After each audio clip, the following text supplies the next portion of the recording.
አብዛኞቻችን ገንዘብ እንፈልጋለን፣ ነገር ግን ገንዘቡ ወደኛ ይጠጋል። ነገር ግን እነዚህ ነገሮች የምናደርግ ከሆነ ስለ ገንዘብ ጥልቅ እውቀት ካለን ገንዘብ ወደኛ የማይመጣበት ምንም ምክንያት የለም። ገንዘብ የኛ ወታደር ነው እንጂ እኛ የገንዘብ ወታደሮች አይደለም። አብዛኛው ስኬታማ ሰዎች ስለ ገንዘብ የደበቁንን ጥልቅ ሚስጥር የምንመረምር ይሆናል። ዛሬ በዚህ ቪዲዮ ስለ ገንዘብ ያሉትን ሚስጥሮች ምነግራችሁ ይሆናል። እነዚህን ነገሮች ካወቃችሁ በኋላ ገንዘብ ለእናንተ ይሰራል እንጂ እናንተ ለገንዘብ አስሩ። ይህን ቪዲዮ እስከ መጨረሻው ከተመለከታችሁት ሙሉ መረጃ የምሰጣችሁ ይሆናል። መጀመሪያ ስለ ገንዘብ ከማውራታችን በፊት ገንዘብ የሚያመጣ ክህሎት አለን ወይ የሚለውን መመለስ ይጠበቅብናል። አሁን ላይ ገንዘብ እያገኘን ካልሆነ ይህንን ከዚህ በኋላ የምዘረዝራቸውን ነገሮች ለመጠቀም ትንሽ ያዳግተናል። ስለዚህ ገንዘብ የምታገኙበት ስራ አላችሁ ወይስ ቢዝነስ አላችሁ የሚለውን ነገር ራሳችሁ መልሱ። አዎ አለን የምትሉ ከሆነ ይህንን ቪዲዮ መከታተል ይጠበቅባችኋል። የመጀመሪያው ገንዘብ የሚያመጣ ክህሎት ካላችሁ እሱን ማሳደግ ነው። ለምሳሌ አንድ ሰው በድርጅት ውስጥ ተቀጥሮ እየሰራ ካለ ይህንን ስኪሉ ኦር ይህንን ችሎታውን ማሳደግ ይጠበቅበታል። በዲግሪ ተቀጥሮ ካለ ማስተርሱን መስራት ይጠበቅበታል። ምናልባት በዲፕሎም ደግሞ ተቀጥሮ ከሆነ ወደ ዲግሪ ማደግ ይኖርበታል። ስለዚህ መጀመሪያ የገቢ ምንጩን ማሳደግ ይጠበቅበታል። ገቢ ምንጩን ካሳደገ በኋላ የመደራደር አቅሙ ራሱ ይጨምራል። ሌላኛው ተጨማሪ ስራዎችን መስራት ነው። ተጨማሪ ገቢዎችን የሚያገኙበትን ነገር ማድረግ ነው። ለምሳሌ አንድ ቪዲዮ ኤዲተር ከሆነ ተጨማሪ ኤዲት የሚያደርግላቸውን ሰዎች መምረጥ ይጠበቅበታል። ለነሱ ቪዲዮዎችን ኤዲት በሚያደርግበት ጊዜ ተጨማሪ ገንዘብ ያገኛል፣ ተጨማሪም ስራ ያገኛል፣ ራሱንም ያሻሽልበታል።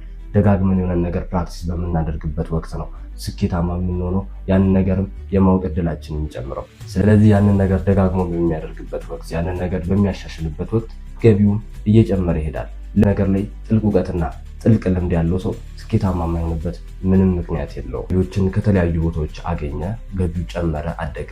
ነገር ግን የዛኑ ያህል ወጪው መጨመር የለበትም። ወጪያችንን ትራክ ማድረግ ይኖርብናል። በቀን ውስጥ የምናገኘውን ገቢና ወጪያችንን መመዝገብ ይኖርብናል። ምንድን ነው ከፍተኛ ወጪ የሚያስመዘግብብኝ ነገር የሚለውን ነገር መለየት ይጠበቅብናል። ወጪያችንን ማንቆጣጠር ከሆነ ከገቢያችን በላይ ወጪያችን ከበዛ በጣም ችግር ውስጥ ልንገባ እንችላለን። ስለዚህ ከገቢያችን በታች ነው ወጪያችን መሆን ያለበት። ይህንን ነገር ማድረግ የምንችል ከሆነ፣ ይህንን ነገር ማሻሻል የምንችል ከሆነ ስኬታማ ማንሆንበት፣ ስለ ገንዘብ ማናውቅበት ምንም ሚስጥር አይኖርም። ወጪያችን ምንጊዜም ከገቢያችን በታች ነው መሆን ያለበት። ሌላኛው ደግሞ ሴቪንግ ነው። አብዛኞቻችን ስለ ሴቪንግ ሲወራ ወደኋላ ሸት እንላለን። ነገር ግን አስፈላጊ ከሚባሉ ነገሮች ውስጥ ሴቪንግ ነው። ነገር ግን ሴቭ ስናደርግ በዓላማ ነው ሴቭ ማድረግ ያለብን። ዝም ብሎ ስላስቀመጥን ብቻ ሴቭ አደረግን ማለት አይደለም። የሆነ ነገር ለማድረግ ሴቭ ማድረግ፣ ለምሳሌ በዲግሪ የተቀጠረው ሰውዬ ማስተርሱን ለመማር የተወሰነ ሴቭ ማድረግ ይጠበቅበታል። ያን ነገር ሴቭ ካደረገ በኋላ ነው ማስተርሱን ሊቀጥል የሚችለው፣ ራሱን አፕዴት ሊያደርግ የሚችለው። አዳዲስ ነገሮችም አዳዲስ ኮርሶች የሚመጡ እነዛን ነገር ሊያደርግ የሚችለው ሴቭ ካደረገ ነው። ስለዚህ ሴቭ ማድረግን ሁልጊዜም መለማመድና መዘንጋት የሌለብን ነገር ነው። ደግሞ ኢንቨስት ማድረግ ነው። ኢንቨስትመንት በየደረጃው ይለያያል። ለአንዳንዱ ሰው በትምህርት ኢንቨስት ሊያደርግ ይችላል። አንዱ ሰው ደግሞ ብራንቾች ሊከፍት ይችላል። ነጋዴ ከሆነ ቁጥር 2 ቁጥር 3 እያለ ሊከፍት ይችላል።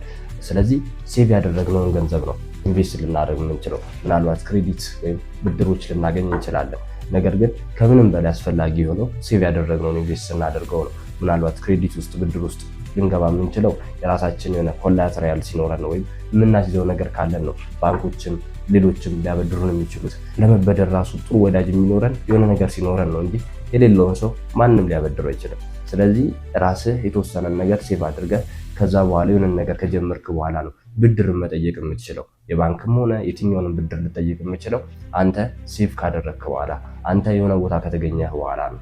ስለዚህ ምንጊዜ ማስተዋልና መዘንጋት የሌለባችሁ ሴቭ ማድረግ የተሻለ ነው። ከዛ በኋላ ነው ኢንቨስት የምታደርጉት። ሴቭ ያደረጋችሁትን ነገር ኢንቨስት። አንዳንድ ለምሳሌ ያ ሰውዬ በዲግሪ እየሰራ ከሆነ ማስተርሱን ለመማር ሴቭ ያደርጋል። ከዛ ኢንቨስት ነው የሚያደርገው። ትምህርቱን መማሩ ኢንቨስትመንት ነው፣ ምክንያቱም ገቢውን ይጨምርለታል። ኢንቨስት ስናደርግ ሁልጊዜ መዘንጋት የሌለብን ነገር ኢንቨስት የምናደርገው ያ ነገር ገቢ ያመጣልናል ወይ ለሚሉ ነገሮች ናቸው። ለምሳሌ ለአንዳንድ ሰው ስልክ ኢንቨስትመንቱ ነው ወይም አሴቱ ነው ልንል እንችላለን። አንድ ሰው ደግሞ ስልኩ ወጪ ነው። አብዛኞቻችን ኮንቴንት ክሬተር ካልሆነ ኦር የሆነን ነገር መስራት የማንችልበት ከሆነ በስልኩ ያንን ስልክ መግዛት አይጠበቅብንም። ያ ነገር የባሰ ተጨማሪ ወጪ ነው የሚሆንብን። ምክንያቱም የስልኩ ዋጋ ጨመር ባለ ቁጥር ኮስቱም ጨመር ይላል፣ ከቨሩ ጨመር ይላል፣ ግላሱ ጨመር ይላል።